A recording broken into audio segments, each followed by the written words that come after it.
কলকাতার অলিতে গলিতে একটা মেয়ের স্বপ্ন তার ঘরের চেয়ে অনেক বড় হয়। আমার ঘরটা ছোট্ট ছিল, দেয়াল ভরা ফিজিক্সের ফর্মুলা আর হাতে লেখা নোটস। কিন্তু আমার আর একটা জগৎ ছিল, কাঁচের বোতলের ওপর আঁকা গ্রামের ছবি আর মাটি দিয়ে বানানো ছোট্ট ছোট্ট মূর্তি। ওই জগৎটা আমার, আর ওই জগতের সবকিছু ছিল আমার হাতের মুঠোয়। আমার বাবা খুব কম কথা বলতেন, অফিস থেকে ফিরে শুধু চা খেতেন আর খবরের কাগজ পড়তেন। কিন্তু বাবার চোখ দুটো সব বলে দিত। আমার মা সারা দিন সংসারের কাজ নিয়ে ব্যস্ত থাকেন, শুধু রাত্রে আমার জন্য একটু চা নিয়ে এসে আমার কাছে বসে একটু হাসতেন। ওই হাসিটা দেখার জন্যই বোধহয় এত পরিশ্রম করতাম। আমার টেবিলের নিচে মন্টু, আমার পোষা বিড়ালটা, সব সময় ঘুমাতো। ও ছিল আমার রাত জেগে পড়াশোনা করার একমাত্র সাক্ষী। সবাই বলতো মিডল ক্লাস ঘরের ছেলে মেয়েদের স্বপ্নের দাম অনেক বেশি। আমার স্বপ্নগুলো শুধু আমার ছিল না, ওটা ছিল মা বাবার জন্য একটা প্রতিশ্রুতি। বাজারে খরচা থেকে বাঁচিয়ে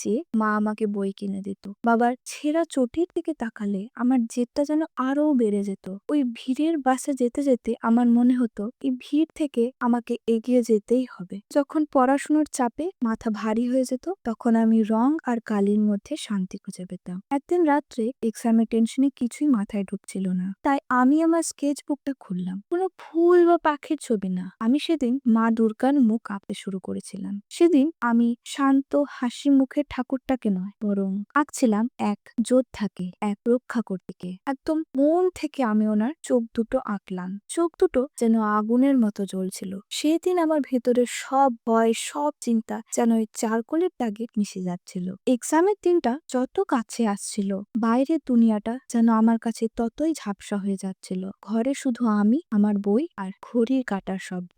বেশিরভাগ দিন আমি পড়তে পড়তে টেবিলেই ঘুমিয়ে পড়তাম, আর মন্টু এসে আমার বইয়ের ওপর শুয়ে পড়তো। এই ছিল আমার জীবন, ছোট কিন্তু লক্ষ্যটা বেশ বড় ছিল। কিন্তু একটা কথা সবসময় মাথায় রেখে চলতে হবে, যে এই দুনিয়া তোমাকে তোমার স্বপ্নগুলো থেকে আলাদা করার চেষ্টা করবেই। অন্ধকার থেকে হাত বাড়িয়ে তোমাকে মনে করিয়ে দেবে যে তুমি একটা মেয়ে আর তুমি একা হাঁটছো। বাড়ি ফেরার সময় আজকে গলিটা অবাক করা রকমের নিস্তব্ধ ছিল। আমার কেমন যেন মনে হতে লাগলো, আর বুকের ভেতরটা কেঁপে উঠলো। আমি পা চালালাম, পিছন থেকে কয়েকটা পায়ের শব্দও শুনতে পেলাম।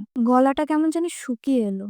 আমি কিছু আর না বুঝতে পেরে দৌড়াতে শুরু করলাম। এরপর আমার আস্তে আস্তে মনে হতে লাগলো সব রাস্তাগুলো যেন বন্ধ হয়ে আসছে। আমি একই জায়গায় বারবার ঘুরপাক খাচ্ছিলাম, আর আমার চিৎকারটা যেন গলাতেই আটকে আসছিল। যখন ওই অন্ধকার গলিতে ছায়াগুলো আমার দিকে এগিয়ে এলো, ওই মুহূর্তে আমার নিজেকে যেন পৃথিবীর সবচেয়ে নিঃসহায় প্রাণী বলে মনে হচ্ছিল। আর ঠিক তখনই একটা জোরে শব্দ শুনতে পেলাম। শব্দটা কোনো মানুষের শব্দ ছিল না, শব্দটা ছিল ঢাকের। আর তার সাথে সাথে একটা জোরালো আলো যেন চোখ ঝাপসা করে দিল। ওই আলো দেখে মনে হলো যেন হাজার সূর্য একসাথে জ্বলে উঠেছে। পাড়ার পুজোর প্যান্ডেলের আলো জ্বলতেই মায়ের মূর্তি যেন জীবন্ত হয়ে উঠল।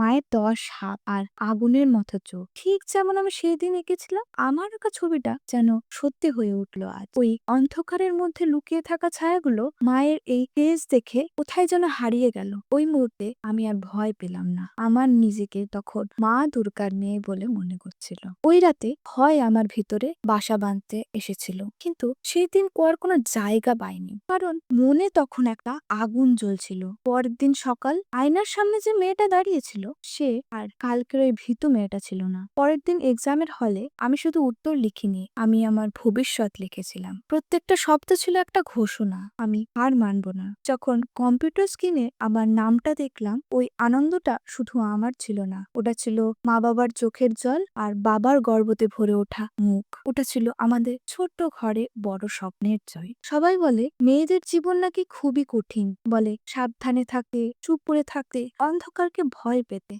এখন মনে হয় এগুলো সবই ভুল বলে। মেয়েদের জীবন হচ্ছে শক্তি প্রকাশের গল্প।